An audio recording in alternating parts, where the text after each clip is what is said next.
Now, in this speech, I would like to examine Dr. Dacey's arguments on behalf of atheism to see whether they pass philosophical muster. And all 5 of his arguments share the same basic form. Step 1 is to say that if God existed, then we would expect to see blank, and you fill in the blank. Step 2 is, but we do not find blank, and therefore one concludes that God does not exist.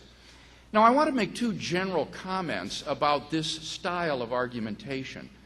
First of all, it's enormously presumptuous. Basically, what Dr. Dacey is saying is that if God doesn't fulfill our expectations, then we should conclude that he doesn't exist. But who says that God has to fulfill our expectations? How can we predict with any confidence what God would do if he existed?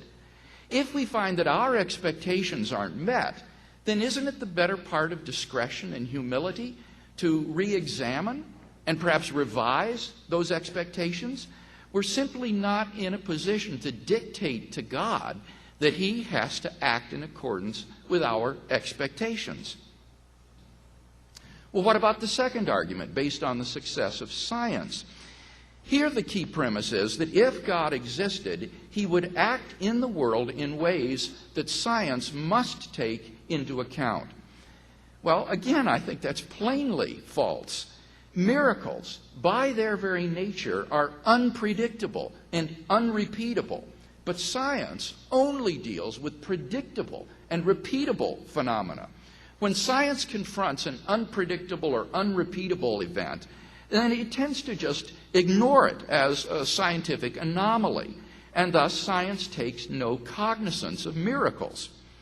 In fact, I would revise this premise to state, if God existed, he would create a universe operating according to certain natural laws so that it is open to rational exploration and discovery. And that guarantees the success of natural science. Well, what about the third argument based on the mind-brain connection? Again, I think both of the premises of this argument are false. For example, take the first premise. If God existed, we would have an immaterial soul that is independent of the brain. I think this is pure speculation. We have no way of knowing, apart from experience, what sort of creatures God would create if he existed. In fact, if Dr. Dacey's arguments against the possibility of mind-body interaction are correct, then it is logically impossible for there to be creatures composed of mind and body. So we could hardly expect that God would do the logically impossible. And thus, if his arguments for his second premise are correct, then the first premise is necessarily false. And so this argument is literally self-refuting. One premise refutes the other. Moreover, the second premise, that the mind or soul is entirely dependent upon the brain or the body, goes far beyond the evidence. At best, the evidence shows a correlation of mental events and brain events, but not dependency. Worse, though, this premise is self-defeating. For if the mind is entirely dependent upon the body, then causation between mind and body is a one-way street. The body can affect the mind, but the mind cannot affect the body. And that is incompatible with freedom of the will. Everything you believe is determined by the physical stimuli that you receive through your body. But then, what about Dr. Dacey's belief that his second premise is true? In that case, his belief is not the result of rational reflection or choice on his part. Rather, it's just physically determined for him. His believing it is no more rational than his having a headache. And so this premise is incapable of being rationally affirmed, and so it is literally self-defeating. Well, what about the fourth argument from evolution? This argument has real problems.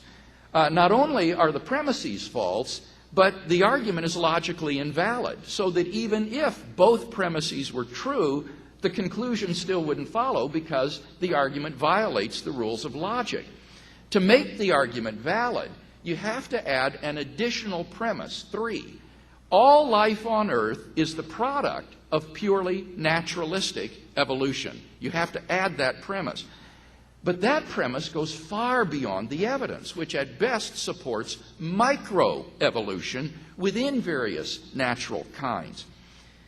In fact, if naturalistic evolution really is as inefficient and imperfect as Dr. Dacey claims that it is, then all the less reason we have to believe that life on Earth is the product of purely naturalistic evolution, given the incredible complexity of biological life. So this argument also tends to be self-defeating. The more evidence you have for the one premise, then the less reason you have to believe the other premise. But leaving that problem aside, why couldn't God use evolution as his means of creating life? Well, here Dr. Dacey's key premise is that if God existed, he would create living things by an efficient process. Well, I don't see any reason to think that that's true. As the philosopher Thomas Morris has pointed out, efficiency is important only for someone with limited time or limited resources or both. But God has unlimited time and unlimited resources at his disposal. For such a person, efficiency is just no big deal.